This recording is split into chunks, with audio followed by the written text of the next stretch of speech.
Good evening, ladies and gentlemen. Welcome to Captain's Log, the show devoted to discussions and insights into pop culture with an emphasis on cinema in the occasional themed episodes. This is your captain speaking, Jose Valle, and it's time for us to begin our transmission.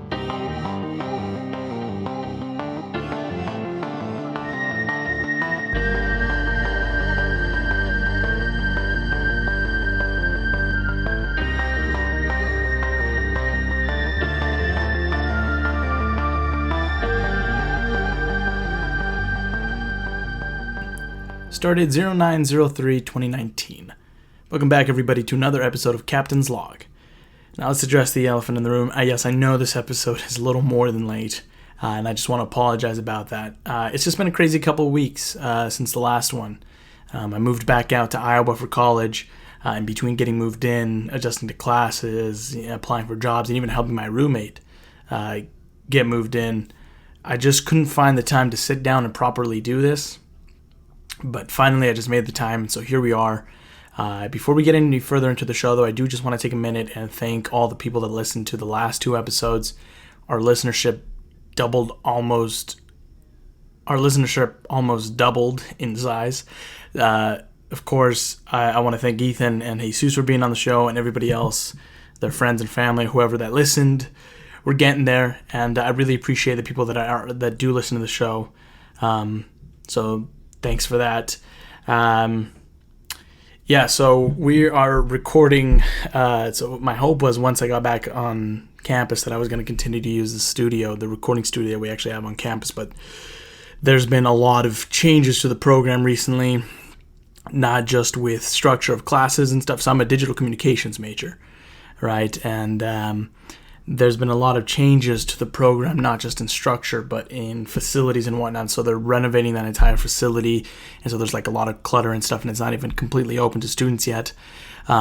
So because of that, I'm back to recording on my on-the-go microphone that I was recording when I was home for the summer in my dorm. So you might hear a couple of noises here and there. I've unplugged all my appliances so they don't make any noise, but you might hear my roommates, people walking in the halls, cars outside. So I apologize about that in advance.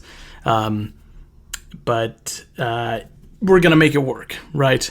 Yeah, it's been a fun last couple weeks since moving back out to Iowa for school. I love this little town, Oskaloosa. I mean, it's not it's not the most glamorous of places, but it's a nice hometown, and I love this campus. There are things I would fix about it, sure, but it's a nice campus and a nice experience. I mean, I've just been, getting back into the groove of things, hanging out with my friends, and like I said, I had to go and pick up my roommate from his hometown and get him out here a couple of days late, but he's great. He's a great guy. He was actually one of my friends from last year, and we finally were able to be roommates in this year. And we actually just got done. I'm only saying this because I feel pretty proud about myself, but we just got done doing a workout. He's trained in I don't know if I'm mispronouncing this, but it's Muay Thai martial arts, and so he's been training for about 5-6 months, and so he's helping me train so I can slim down and get in shape. And this guy's putting me to work. Let me say that right now. Coach Kos is what I call him. His name's Kosi, but he's been putting my ass to work. So we just got done doing a long, grueling workout, but I power through the pain because you want to be healthy and you want to look your best, right?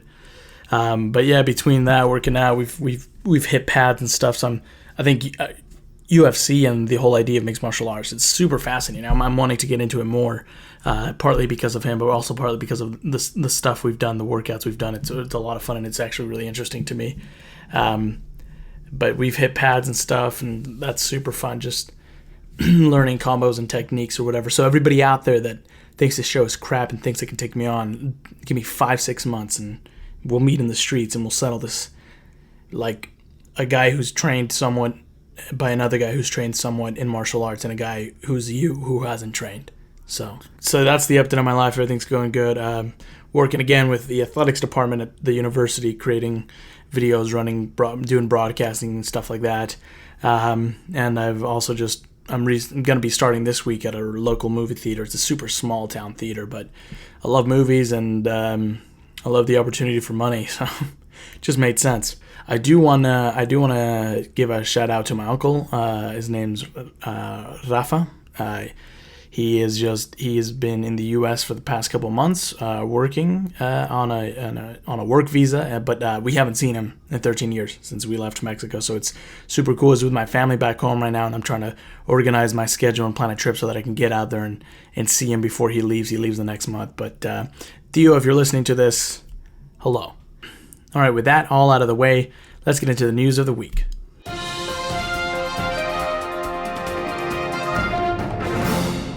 Did you see the news that HBO has set a premiere date for Damon Lindelof's adaptation of Watchmen? The series is set to premiere on Sunday, October 20th at 9 p.m. The series is based on Alan Moore's acclaimed 1980s set graphic novel series, and the logline from HBO is as follows. Set in an alternate history where masked vigilantes are treated as outlaws, Watchmen embraces the nostalgia of the original groundbreaking graphic novel of the same name, while attempting to break new ground of its own. We don't know a whole lot about this new series and about their take on the famed comic series, but we do know it's not going to be a straight retelling of the 12-issue graphic novel series, but instead it's going to be something new that takes place roughly about 30 years later. It's canon, Lindelof said, of the events that happen in the graphic novel. During the Television Critics Association press tour in July, he said, "Everything that happened in those 12 issues could not be messed with. We were married to it. There's no rebooting happening." So I'm not super well versed in the comic run of The Watchmen, but I'm a huge fan of the movie, the Zack Snyder, The Watchmen movie. I think it's arguably one of the better things that he's done. I love it. I think it's one of my favorite comic book adaptations that he's done. Some of his other work, it's still debatable whether or not how I feel about it. But a lot of people actually were, there was that sort of confusion, speculation about whether or not this would take place in the comic universe or in the movie universe. The difference is that the movie was a somewhat close adaptation from my understanding. It changed a big major thing, which was in the end, there's this sort of world-changing event that's planned by who you could say is the villain, Ozymandias. And in the graphic novel, it's originally a giant squid that attacks, that he sets loose on the city. Whereas he sets loose on the city or something like that, I don't remember. But whereas in the movie, it is he frames Dr. Manhattan for a series of nuclear disasters that happened. So he makes it seem like it was Manhattan who had something to do with these. So a lot of people were like, is it going to be following that, or is it going to be, following the idea of the giant squid? Because frankly, I think that would be hilarious. But to just sort of, this is all happening in a world that was affected because of this giant squid that was let loose. Although I do think we've gotten to a point in comic book movies and the movie world right now where I think comic book adaptations and comic book movies and film and TV series can actually keep some of the more fantastical elements from their source material, just because comic books and the superhero genre has become so mainstream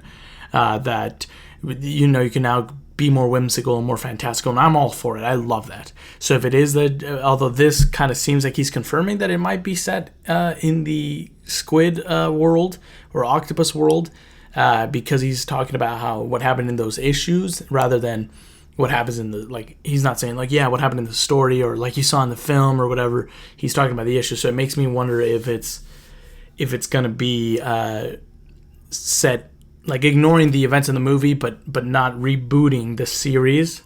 So I don't know. We'll see. I'm excited though. I'm definitely going to be watching this. I haven't read the book. Like I said, I've watched the movie, but I have not read the comic series. A buddy of mine, actually, Mason Schrader, friend of the podcast, was on the podcast. He, all the way back when it first started, he actually lent me his copy of Watchmen. I was over at his house, and he was like, "Hey, I've been reading Watchmen comics," and I was like, "No way, I really want to get into it." So he let me borrow it, and I'm going to be reading it, and I might be recommending it in the next episode, depending on how good it is. I feel like I'm going to like it. I'm going to enjoy it a lot. But no, I'm definitely going to be watching this. I'm intrigued as to what it is they're going to be doing. I've seen the trailer. The trailer kind of piqued my interest. And I'm all for the cast. Jeremy Irons is starring on it. I'm a huge Jeremy Irons fan. I love him. I think he's a really good actor. I mean, he'll always be Scar to me, and I know that's stupid and dumb, but anyway, no, I'll definitely be checking this out. Did you Whovians see the news that Peter Capaldi has joined the cast of the upcoming James Gunn-directed Suicide Squad sequel? Pete Davidson is apparently also in talks to come on board. For those of you not familiar with who Peter Capaldi is, he's a Scottish actor who took on the role of the 12th Doctor in the British sci-fi series Doctor Who. He's a great guy. I love Peter Capaldi. He's like, I fell in love with him through Doctor Who, but he's honestly, I think he's a very talented guy, and I wish he would be in more mainstream roles, and I'm excited for this because, it's the possibility of him being in a big budget blockbuster superhero film, and he's a really talented guy, and I really love him. You can find him in a variety of things. You can find him in a previous recommendation, which was Lewis Capaldi's Someone You Loved music video. He's in that. He's the old man in the film. But anyway, so this is really exciting. I'm really excited to see this. I texted my friend about it earlier. Max Benyon, also friend of the podcast, was also on the show. But I texted him earlier and I was like, hey, did you see that Peter Capaldi is supposed to be in joining the cast of Suicide Squad 2? And he was like, what? Like Peter Capaldi in a James Gunn superhero movie, like James Gunn and Peter Capaldi working together, because we're both Whovians, and so that's really exciting. Any Doctor Who fan has got to be excited for this. Yeah, although it fell flat with critics, the original Suicide Squad was a box office sensation, grossing $746.8 million worldwide. The Suicide Squad, which is the title of the sequel, maybe reboot, will hit theaters on August 6th, 2021.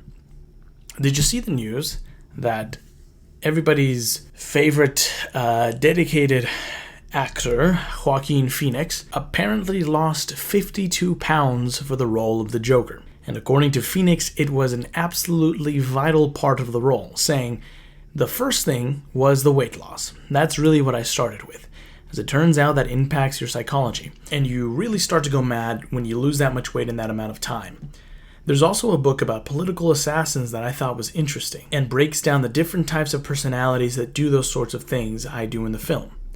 That's insane. 50 pounds. That's, it's a common thing, it seems like, in Hollywood for these celebrities to undergo these drastic weight loss, but god damn, 52 pounds? He's not a big guy. Like, he's not like he's no Chris Pratt where it's like, oh wow, he got rid. Like, that's seems unhealthy. Christ almighty, I need to know what the hell he did to lose that. I mean, I'd love to lose 52 pounds. I've heard the Joker is already getting good reviews, and some are even talking about the possibility of Phoenix's name being thrown in the hat for Best Actor. So maybe it was all worth it. I'm definitely going to be checking out the Joker. I'm really intrigued by it. I like the idea of this sort of Scorsese-like crime thriller kind of thing. The last trailer made me a little about it, because I'm like, at the end of the day, like, it might be a really great film and it's this great idea, but also you have to remember, I don't like this thing that's happening where we're getting movies about these traditionally horrible villains, and it's like all of a sudden like, oh, they weren't the real villain. The villain was society. The villain was expectations or whatever. And yes, that's a real thing, but it's also like the Joker is a psychopath who murders people for fun. He is the bad guy. You have to remember that. No matter how he's painted in whatever way, you have to remember the Joker's a bad guy. He's not this beloved, he's not this just misunderstood kind of guy. Like, I've always hated when people idolize the relationship between the Joker and Harley. Don't get me wrong, it's great reading material, but it's an abusive and horrible relationship. Like, I hated when people, it was like around Suicide Squad, and it was this big thing online where it was like, like the Joker, the Joker protected his queen or whatever, or Harley was his queen, God help anyone that disrespected the queen or whatever. And it's like, yeah, the guy was an abusive asshole to her. Like, you can't be like, oh, couple goals. I also want to be brainwashed by a psychopath and constantly be in an abusive relationship where he doesn't seem to treat me as an equal partner and seems to just treat me as some sort of object. Sorry, I'm ranting here, but I'm saying, as good as this film might be, I think some people out there need to remember that the Joker is a villain, and the things that he might do, or his points of views, and what his views expressed in the film, are that of a mentally unstable psychopath and should not be recreated or idolized. Okay, let's just put that out there right now. With that being said, I'm definitely going to be in the movie theater. I'm definitely going to be watching this movie, and I'm probably going to find it good. Who knows?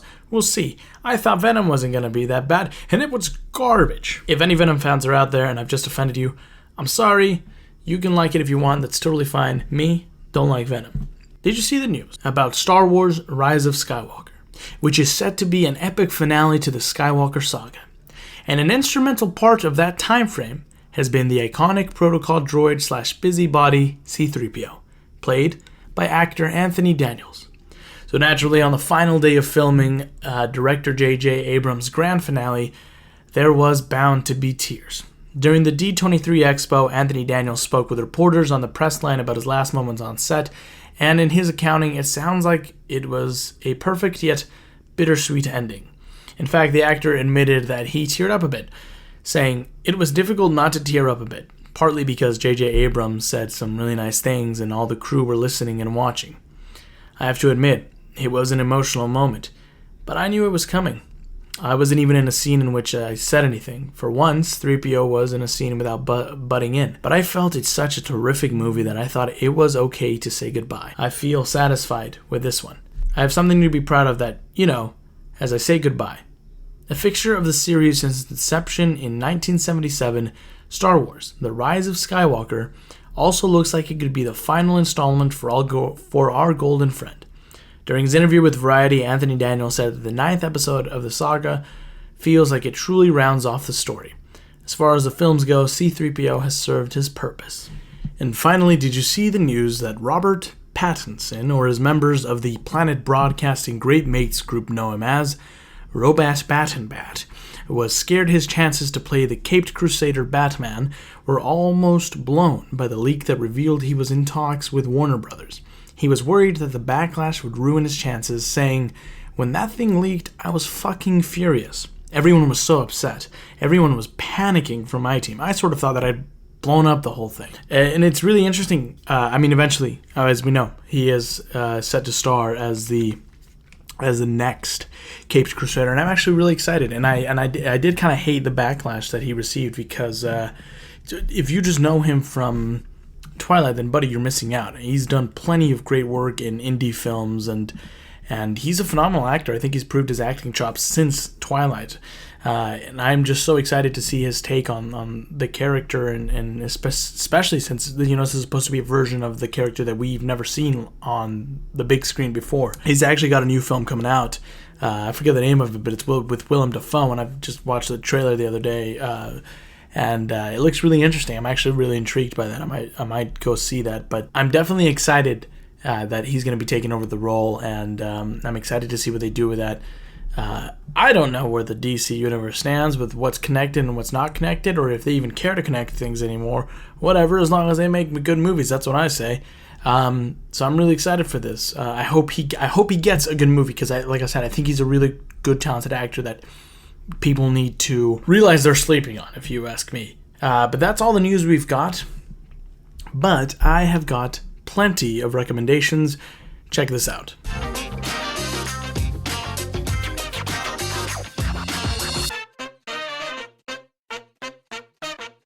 Alright, it's been a while, but that means I've had plenty of time to think of things to recommend, and this week is full of good ones.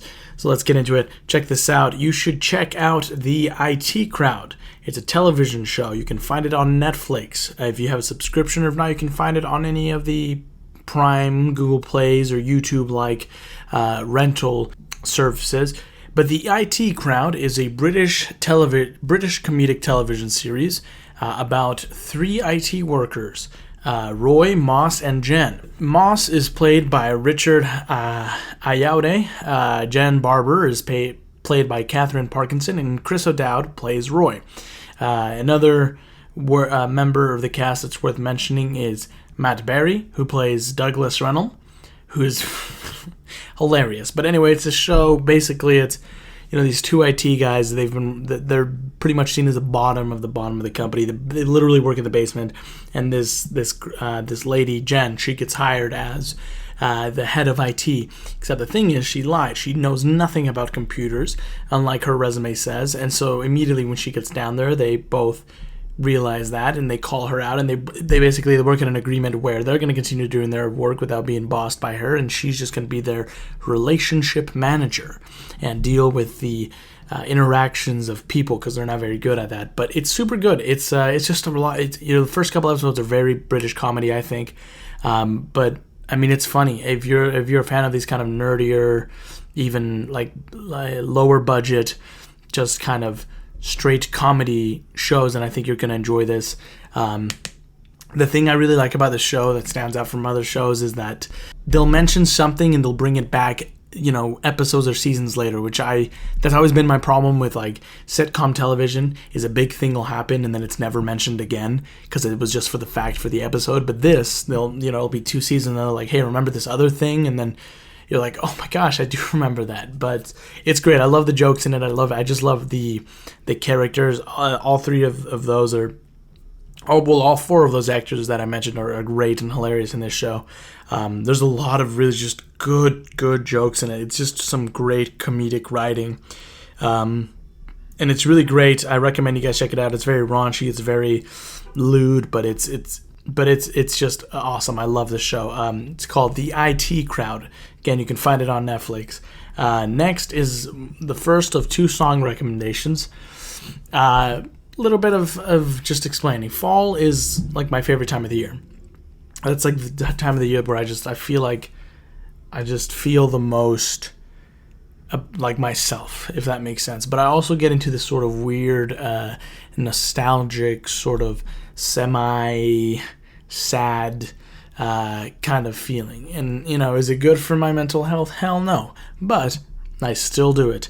But I always like to find music that sort of adds to this feeling or this element. I don't even know how to describe this. I always just think of it as fall, this feeling of fall. And Ocean Eyes by Billie Eilish is a song that I've been listening to on repeat recently. I don't know, I just really like it. I think Billie Eilish is a very talented musician.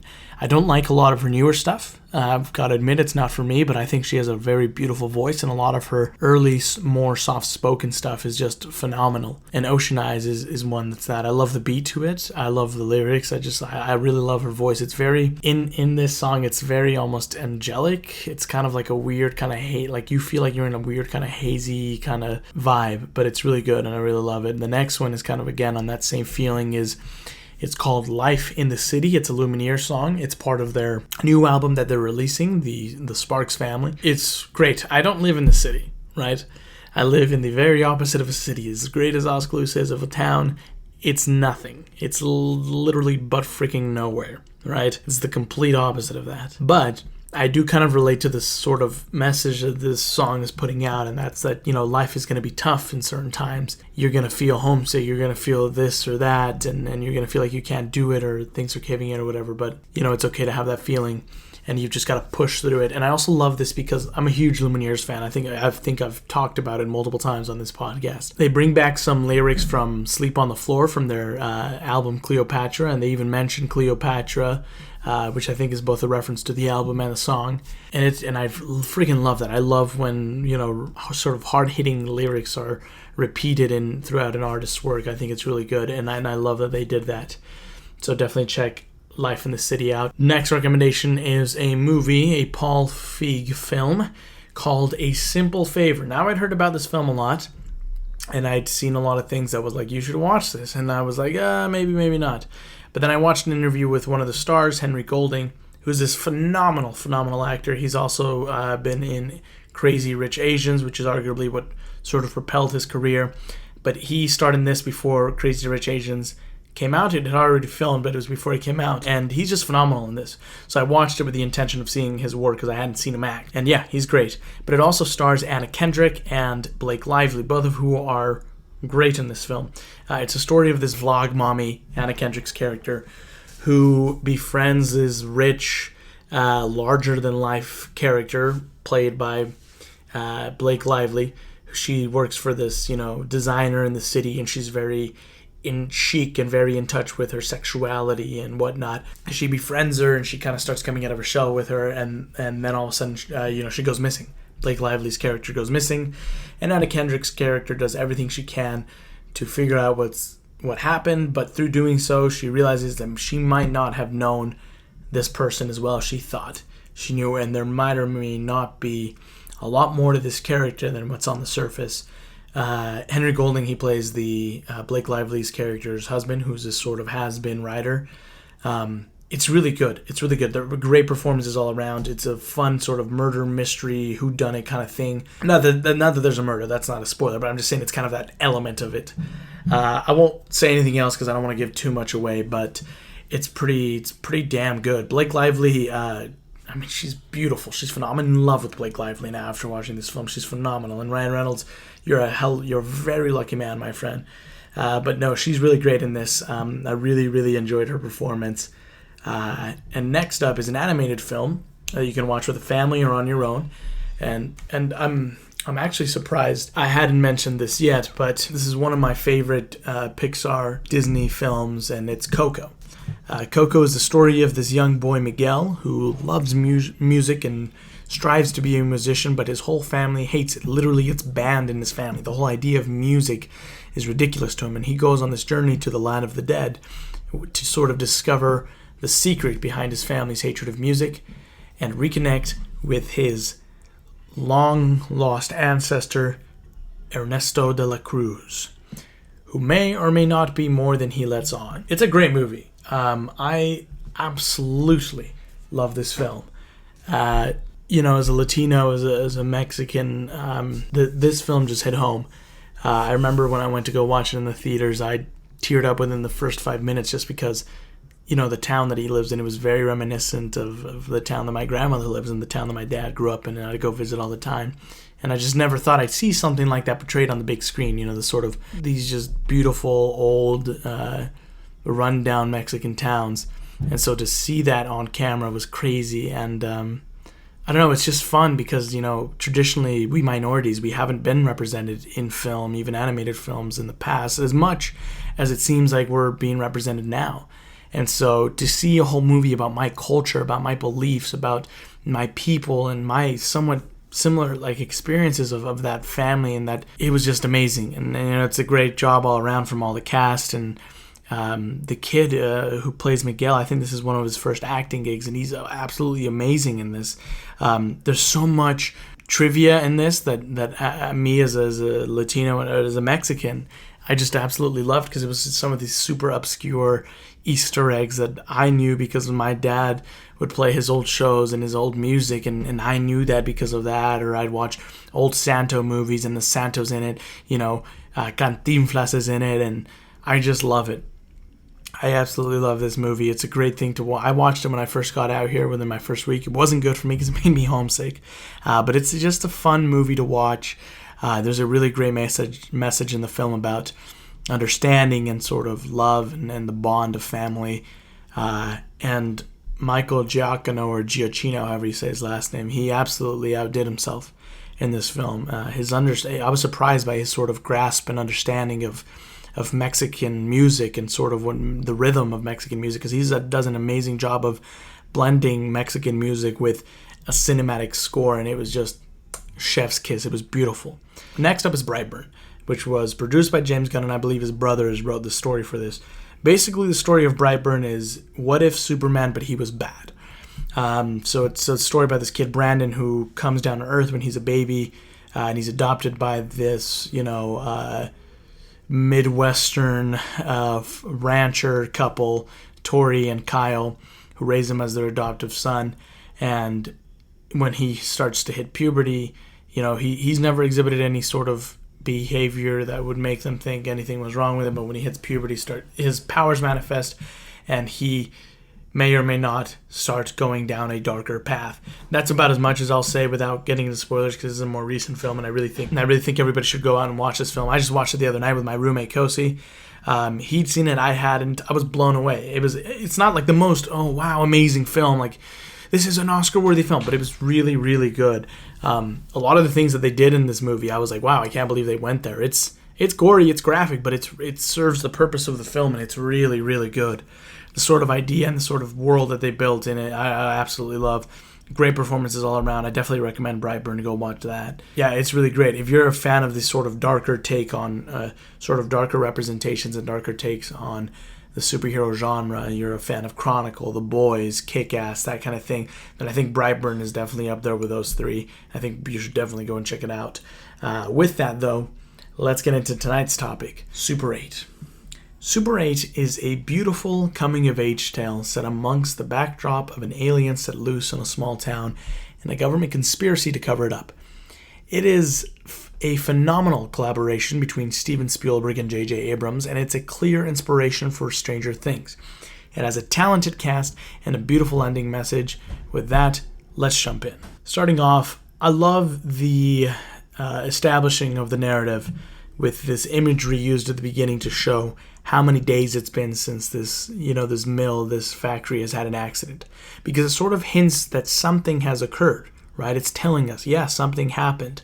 And then the next scene confirms it. And I think this is one of the good examples of tell, don't show exposition. Because a lot of times I think tell, don't show exposition just comes across as lazy in filmmaking. But in this, it's really good because that's not the whole point of the film. The point of the film isn't to see this incident that happened. It's just to know that it happened. I love the transition at the funeral to the 4 months after by the clicking of the locket.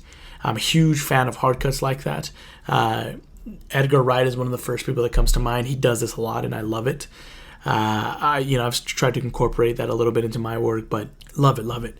I really thought it was really interesting how the kids were used to explain what helps push the narrative of a film and what constitutes as good storytelling in a film. So they have this conversation while they're shooting their short film, and Charles, he is explaining that by having the detective's wife show up and tell him that she loves him, it makes you care about him if he's in danger. Had you not had that, you wouldn't have cared whether or not this character died, made it out, or whatever the hell happened with him. But because of this, you sort of have a connection with the character. Because now you're like, oh no, he has to get home to his wife, she needs him, she cares about him, or oh no, he's got kids or whatever. So that kind of thing. And I really liked that because it was a good way of Abrams to be like, hey, look, I understand this, and this is how you make good movies or whatever, but he's having it be explained to us through the view of the kids. And I really like that. Because it wasn't straight up like, I'm going to teach you a filmmaking lesson. The film as a whole is very Stranger Things before Stranger Things was a thing. And it's a shame it doesn't get talked about as much because I love both Stranger Things and Super 8, but I think there's a clear connection between Super 8 and Stranger Things. I mean, they're both about young kids in a small Midwestern town dealing with these extra normal forces at play and government conspiracies and cover-ups, government facilities, that sort of thing. And it's really good. And I think Super 8 was a spiritual predecessor to Stranger Things. And it's like Super 8 walks so that Stranger Things could run. And I think they should be both seen as equals because they're both equally as beautiful. But sometimes I prefer Super 8 and sometimes I prefer Stranger Things, but I think it's very obvious whether the inspiration came for Stranger Things from this.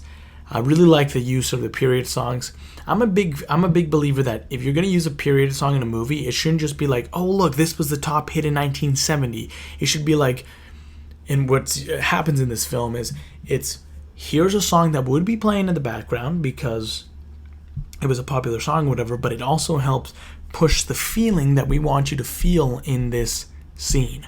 We want you to feel somber or sad. Here's this hit from the 1970s that was somber and sad. We want you to feel happy and hopeful. Here's a happy and hopeful thing. It's not just, we're going to throw in this song because it's 1976 and you need to remember that it's 1976.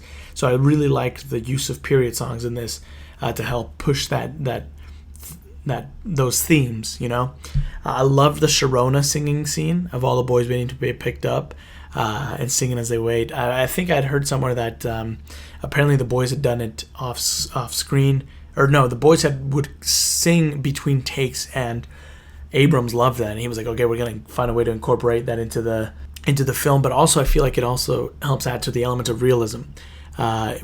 to remind us that these are real boys. They're real they're supposed to be real people. And I think that was a big thing in this film, is that a lot of these characters, it doesn't feel to me like I'm watching a film. It feels to me like I'm watching a recounting of a story.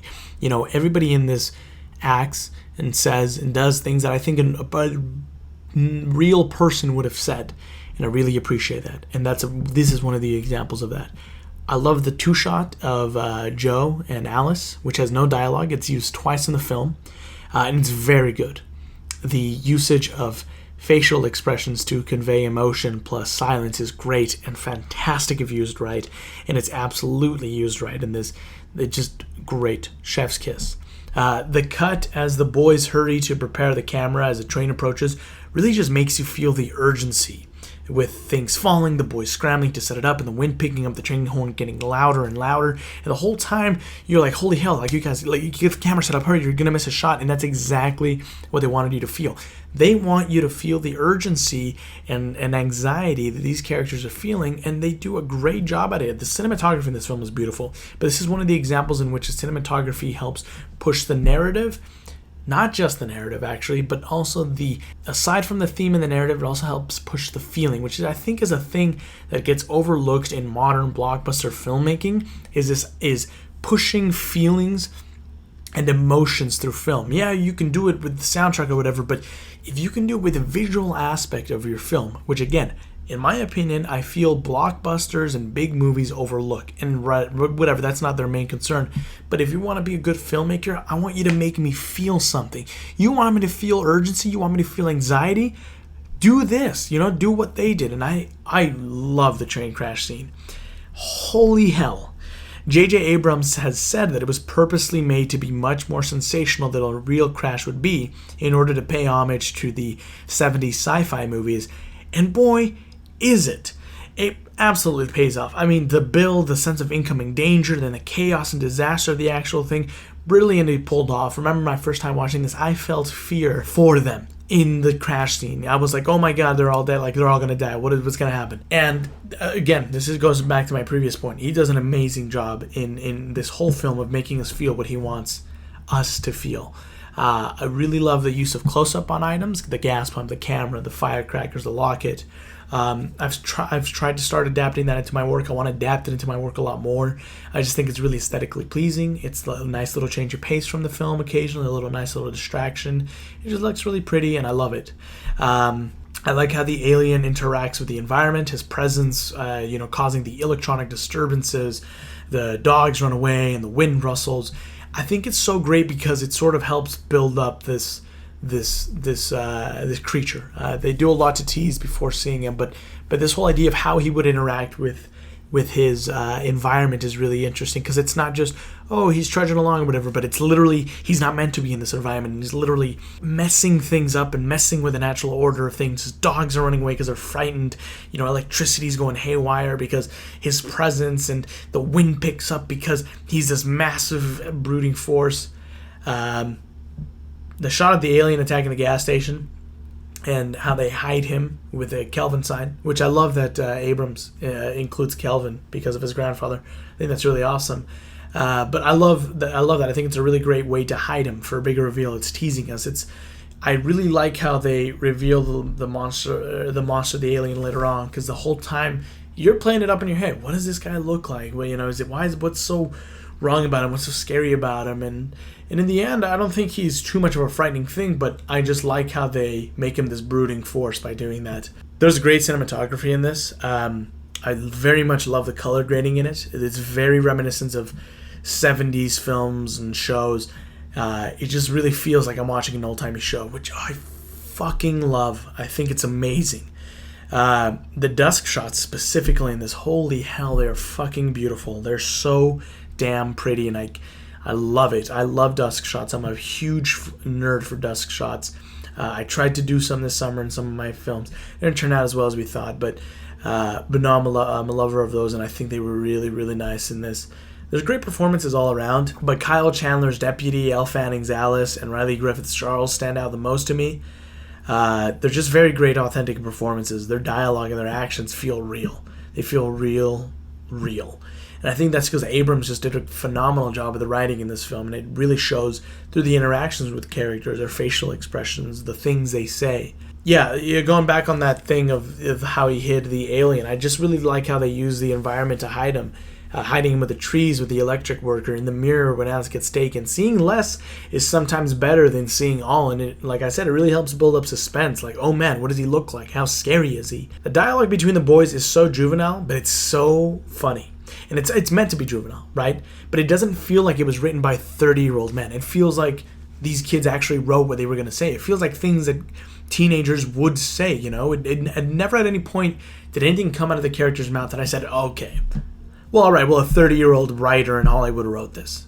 No, it was like, haha, yeah, he would say that in that situation. One of the biggest things that this movie has going for it is just fantastic writing. Abrams wrote the script, and he did an amazing job because I just think he really understood these characters. He really knew what they were going to be like, how they would react with each other, how they would interact with their environment, their setting, and it just shows a lot in their writing. It's amazing. I love it. I strive to sort of have this characterization and realism in my work. The reunion of the fathers with their kids at the end is very heartfelt and very sentimental.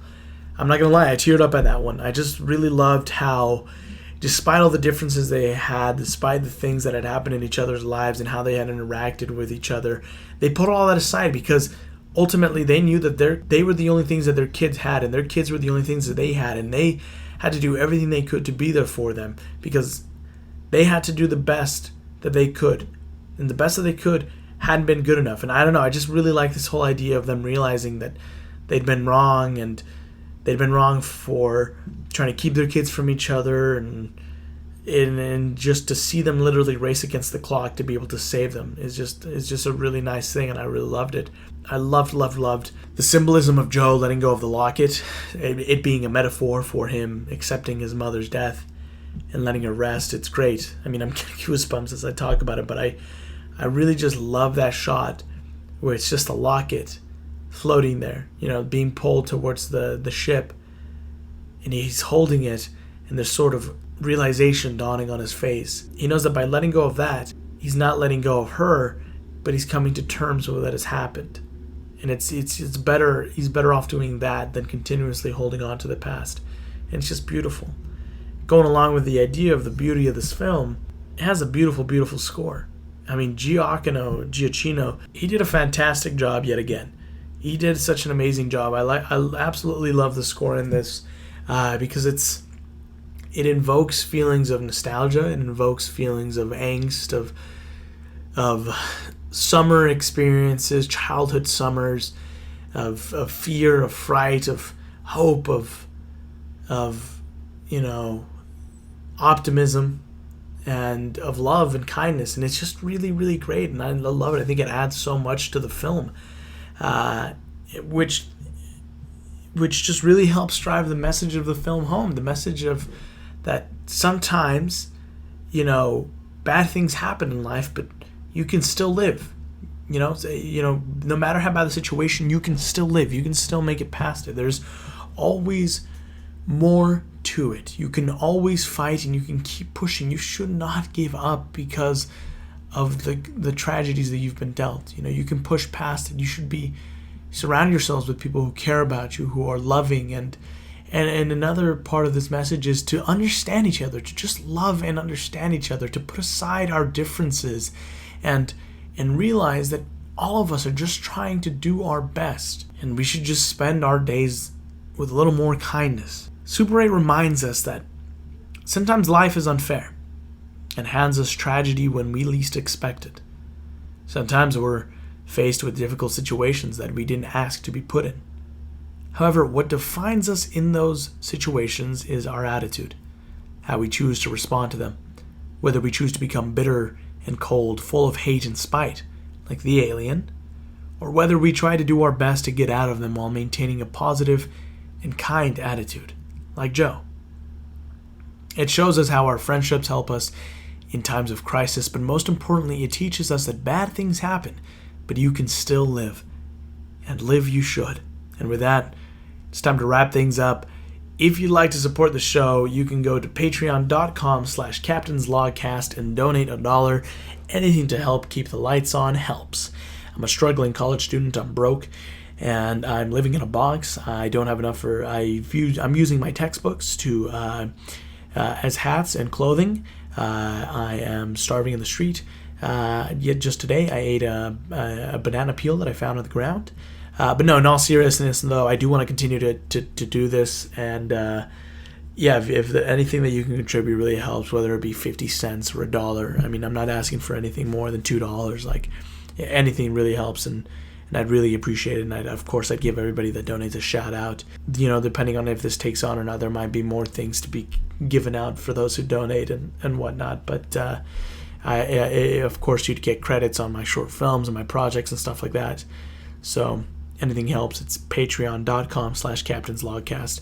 If you'd like to write in with suggestions, tell me. If you'd like me to do a certain movie, your favorite movie, discuss this. Tell me why you think I'm an idiot for thinking Venom is bad. Tell me why you think I'm a genius for thinking Venom is bad. Just write in with whatever. It's captainslogcast@gmail.com. Again, that's captainslogcast, cast as in podcast, @gmail.com. You can also follow me on Instagram at j.valle_.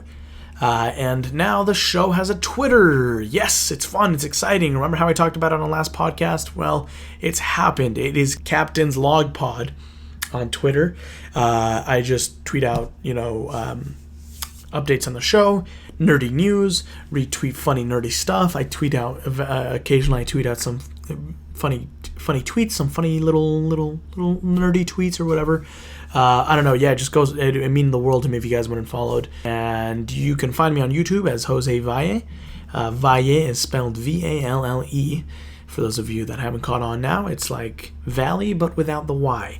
I'm going to be posting 2 short films in the next month or so. I'm hoping to push them out by then, maybe the next 2 months. But right now I've got 2 other short films. The one I recommend you guys go check out is Stranger at the Crossroads. It was a film that I did with my roommate Kosi and our 2 friends Marquise and Jaden. We did them for our video productions 2 class as our final project, but it was really good. We put a lot of work and a lot of time and effort into that, and I was very satisfied with how it came out. So I would love it if you guys went and showed some love, left a like, left a comment. Recently, I think the most recent thing I've posted is my summer video. It was just a little fun sort of editing kind of thing that I took on, but you can go check that out too. Episodes of the show are posted on there.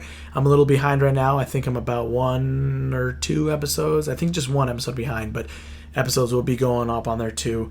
If you like to listen to them on your TVs or whatever, and you rather use YouTube than your Spotify or your Apple, whatever.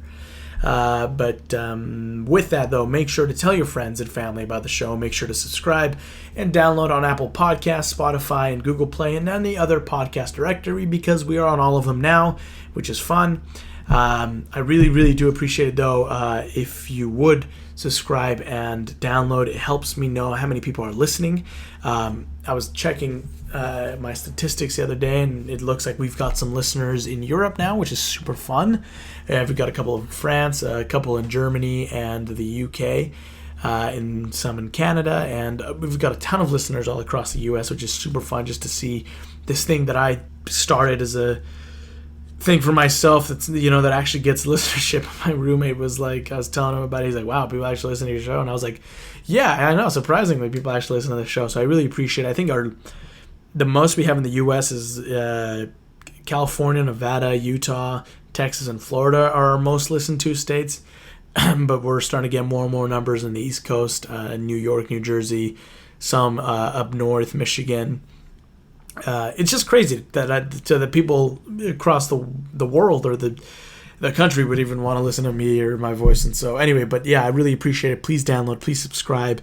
It helps me a ton. Leave a review if you like on Apple, or I don't know if you can leave reviews on Spotify and Google Play, but definitely leave a review on Apple if you could. It means the world to me. Give you a shout out on the show. But with that, ladies and gentlemen, we've reached the end of our show. Tune in next week at the same time and on the same frequency for another episode. By the way, I'm working on it now, but I'm hoping to have a continuous thing of these episodes going up on Mondays. So be looking out for them Monday mornings or Monday nights. But they're definitely going to be going up Mondays, today being the exception, of course. Sorry, I'm a horrible, horrible human being. And not even that. I'm just a lazy piece of shit, and I'm sorry. Yeah, with that, we've reached the end of the show. Thanks again to everyone who listens, to everyone who downloads and subscribe, everybody following me on social media. I appreciate that a lot. You guys mean the world. Well, it just means the world that you guys are listening. Thank you so much. I've been your captain, Jose Valle, and this has been Captain's Log. End of transmission.